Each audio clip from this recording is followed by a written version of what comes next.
Good afternoon, everybody.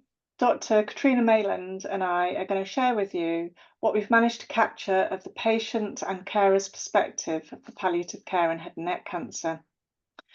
Catriona and I have worked together for many years because we share concerns that this group of people may be less well served in how they're supported at this most difficult time of their lives. First, some introductions. My name is Professor Jo Patterson. I'm a speech and language therapist by background, and you'll hear shortly from Dr. Catriona Mayland, who is a palliative care consultant in Sheffield.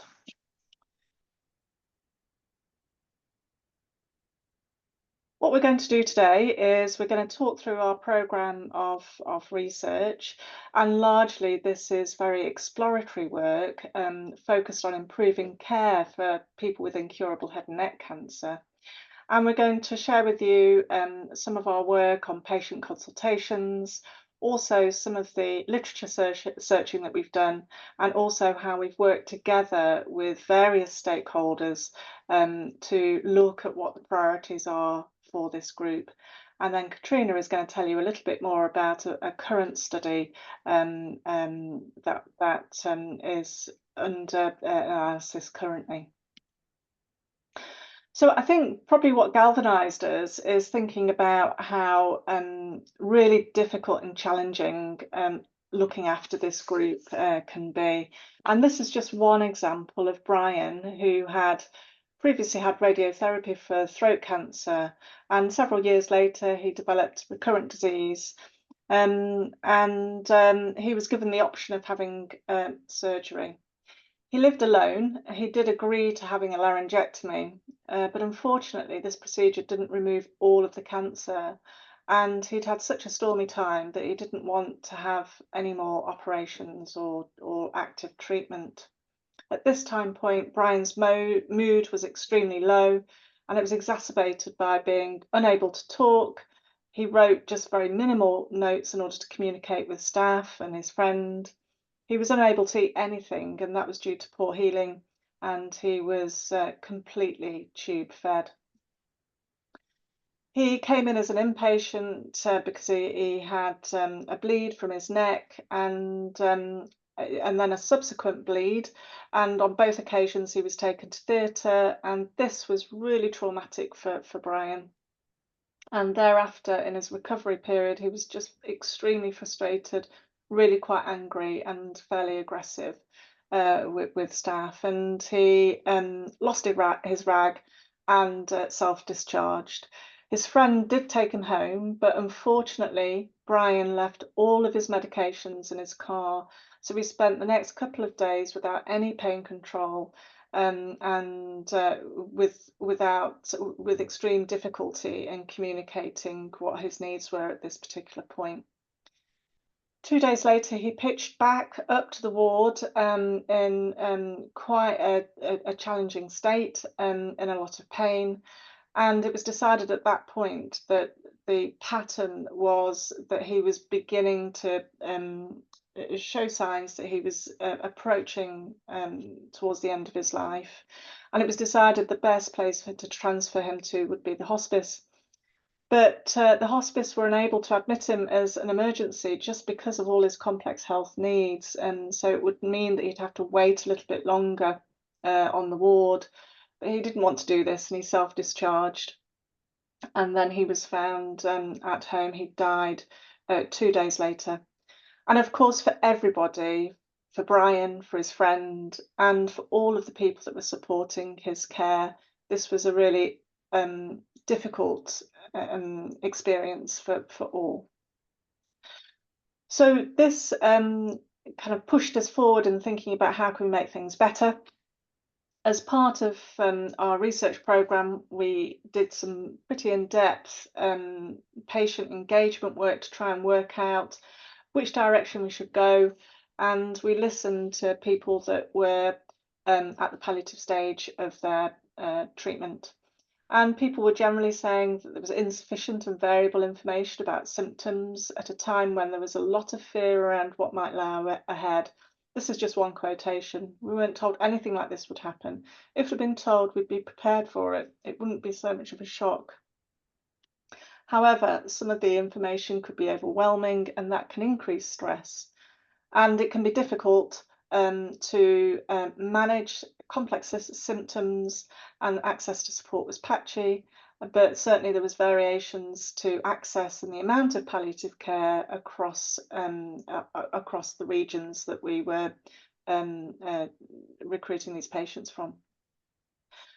So as part of this work, we mentioned that we'd done a couple of literature reviews on this. This one was led by Catriona, and it identified again that these patients had multiple, diverse and highly traumatic symptoms. There was definitely a difference in socioeconomic status, that those that were at the lower end of the scale were had worse issues, and also many patients were living at a distance from the specialist cancer centre, and that made it hard to access services.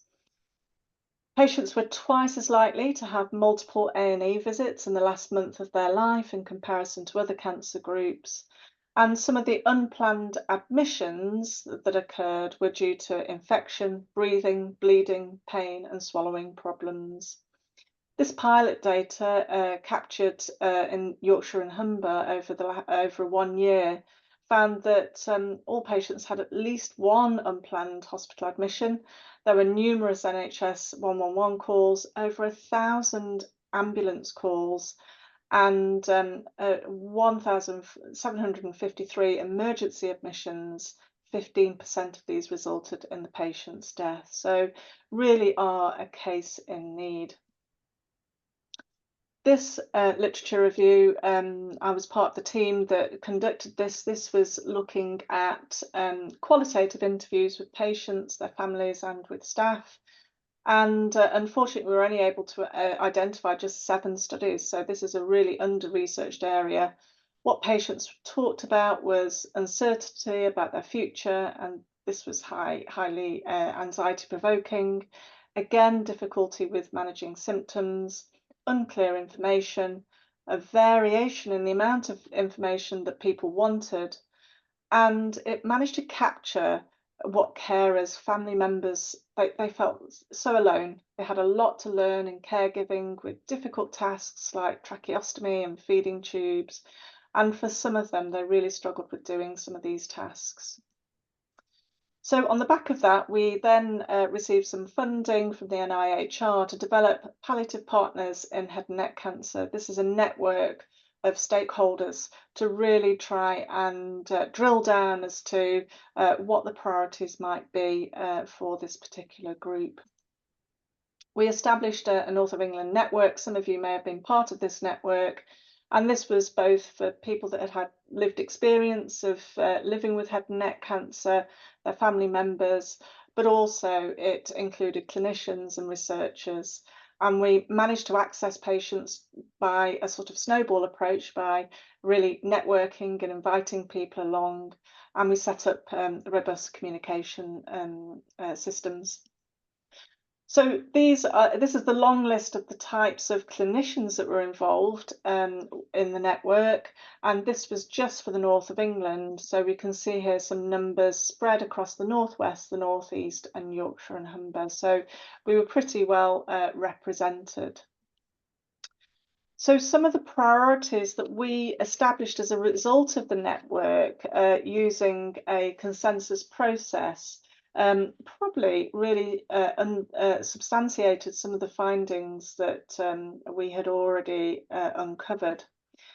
So what the network decided upon is 12 research priorities, and these covered service provision, and that was about how to coordinate care across multiple agencies, when and where to get help with symptoms, and who might benefit from palliative care, as well as there being a high training need for our healthcare professionals. Again, symptom management was high on the agenda, particularly looking at the impact of invasive treatment on quality of life in patients that are at the palliative care end, and also beginning to balance out treatment decision making against other ways, less invasive ways of treating symptoms in order to help maintain quality of life as far as possible. Psychosocial support was an issue, particularly for those that had limited support networks, and also trying to reduce the loneliness and isolation, really exemplified by the case example in Brian. Information and communication was our fourth pillar, and this was about what information patients and families wanted and how can we improve communications between patients and healthcare staff. And this work has then led on to a more in-depth understanding from both patients and healthcare professionals' viewpoints. And this is where I hand over to Catriona to continue the rest of the talk. Thanks, Jo. So yes, I'm just going to share a little bit about this study, which is really focused on improving the healthcare experiences of people with incurable head and neck cancer. And again, this received funding from the NIHR. Get the next slide. So the aim of the study is really to kind of have a better understanding of what the needs and experiences over time are for those who have incurable disease, and in particular looking about their interactions and experiences with healthcare services. And from this, what we want to do is really look at what potential alternatives and solutions could be put in place to try to improve experiences during that specific part of the cancer trajectory. Next slide. So what we've been doing is a prospective longitudinal qualitative study, because you'll have heard from Jo's review that there was very few studies in general that have actually looked at this. And the study involved the areas that were reflected in the partnership, so the cancer centres in Newcastle, Sheffield and Liverpool. And we've been conducting serial interviews with patients, so up to 3 interviews, each separated by a 4-month period, and we've recruited 18 patients to do that. Additionally, we've held 4 online focus groups to harness the views and perspectives from the healthcare professionals, and that's involved 24 individuals. We're just coming to the end of that particular part of the study, and in the autumn we'll be planning some co-design workshops where we'll be looking at the study findings and then sort of identifying the priorities and what could be taken forward as a potential solution or intervention that really is the next step in terms of this work moving forward. Next slide. And so this just shows the overall flow of the study. You can see in the first work package the interviews and the focus groups. And then in the second work package, we're going to have initial information exchange meetings, which will be online to share our findings, and then 2 sets of half-day workshops that will occur in Sheffield. Next slide. So just looking at recruitment, of the participants we recruited, we used a purposeful approach to our sampling, trying to consider factors that may influence experiences. So you'll see these listed along the top. And for certain of these, we've got a really kind of diverse spread.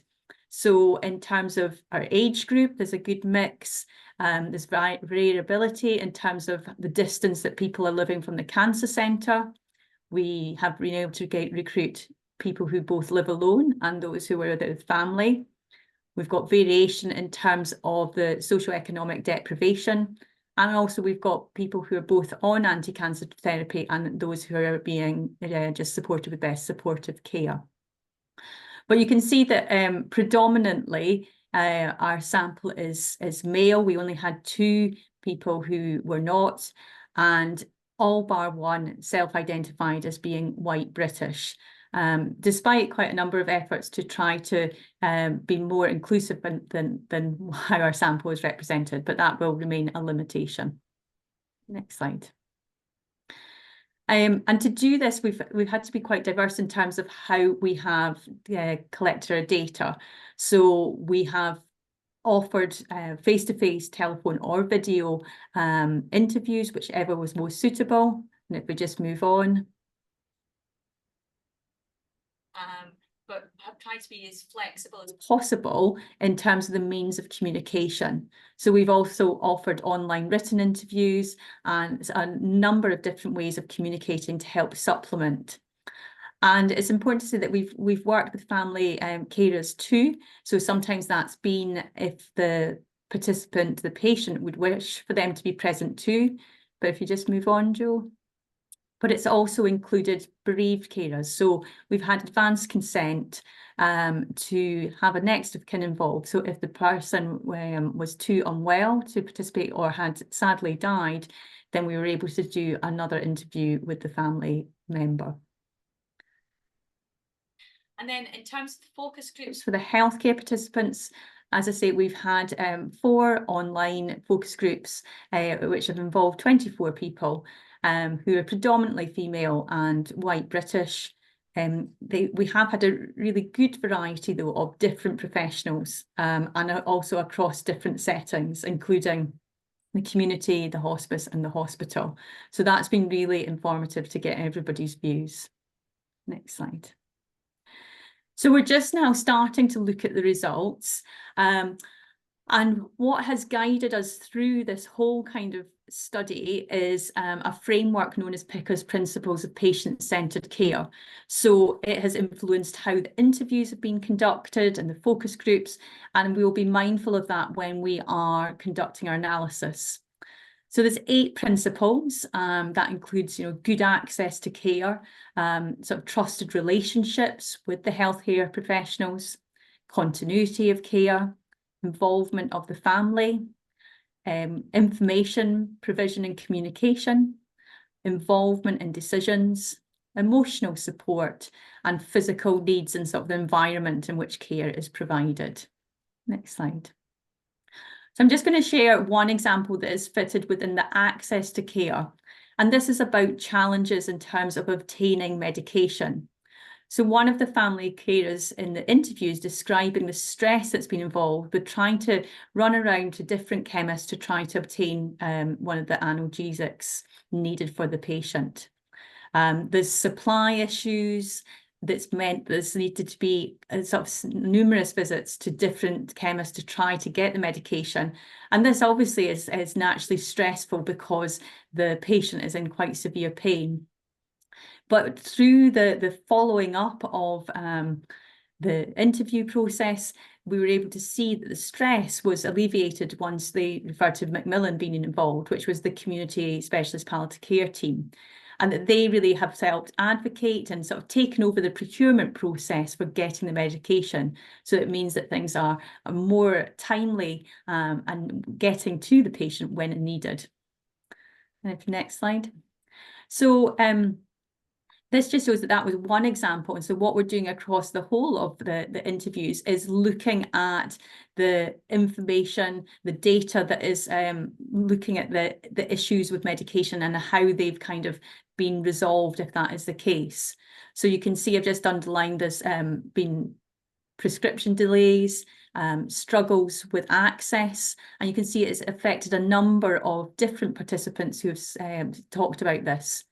But on the other side, if you just move on, you can see at the bottom, the 2 different participants are talking about how the access to medication has been improved through sort of advocacy of teams helping kind of navigate those systems.